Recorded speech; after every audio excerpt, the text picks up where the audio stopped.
Llévame a donde vas. A comenzar compartiendo con ustedes una novedad. Una técnica transmitida de generación en generación es la que se puede observar en una exposición de artesanías que está disponible en nuestra ciudad capital a partir de hoy y hasta el 28 de mayo. Fíjense de qué se trata en el siguiente material. Figuras populares de nuestras costumbres y cultura paraguaya son las que se muestran en la exposición de artesanías hechas con hojas de banano y barro. La artesana Cristina Servín, procedente de la ciudad de Itá, es la creadora de estas novedosas obras. Realmente es la creación de mi abuela, Mercedes Caroso de Servín, la conocida creadora de las muñecas típicas paraguayas.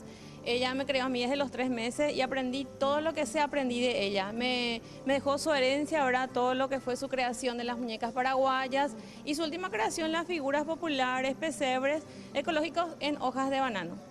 Personas tomando tereré o mate, horneando chipa en el tatacuá, vendiendo productos, animales y otras figuras son recreadas con recursos proveídos por la naturaleza.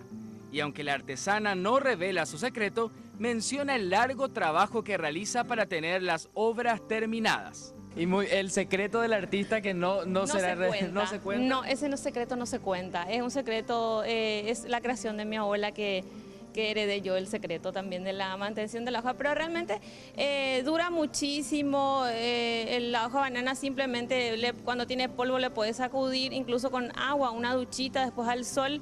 Es súper duradero, no se rompe, no le va bicho, o sea que es súper duradero. Aparte es original y por suerte mucho éxito siempre, especialmente en el exterior. La exposición de figuras artesanales estará habilitada hasta el domingo 28 de mayo de 7 a 19 horas en Turista Aroga sobre la calle Palma y los productos estarán a la venta al público. Y estos productos están en la venta, me decían, desde 8.000 guaraníes hasta 350.000 guaraníes para tener este lindo recuerdo, esta artesanía hecha por manos paraguayas de 7 a 19 horas allí sobre calle Palma en la sede de la Senatur. La invitación más que hecha y también nosotros les invitamos a que continúen con nosotros aquí en Mañana Plus porque tenemos una mañana cargadísima. Llévame a donde vas.